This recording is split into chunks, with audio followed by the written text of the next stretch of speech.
எல்லாருக்கும் வணக்கம். இதுதான் சீம அகத்தி. இலைய பாருங்க எப்படி இருக்குன்னு, பூ பாருங்க எப்படி இருக்குன்னு. ஆவாரம் பூவே கொஞ்சம் பெரிய சைஸ்ல இருந்தா அப்படி இருக்கும். அந்த மாதிரி நல்லா கொத்தா நீட்டமா இருக்கும்.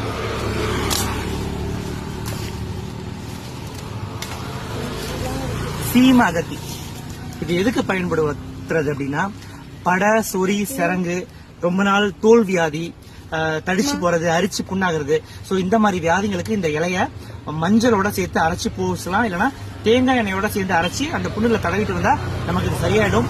முக்கியமா எல்லாருக்கும் தேவைப்படுற இன்னொரு குறிப்பு சொல்றேன்.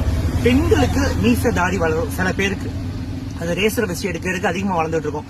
சோ பெண்களுக்கு சின்ன சின்னதா பூனை முடி, பூனை மீசைன்ற மாதிரி தாடியில மீசையெல்லாம் கொஞ்சம் ரோமங்கள் வளரும்.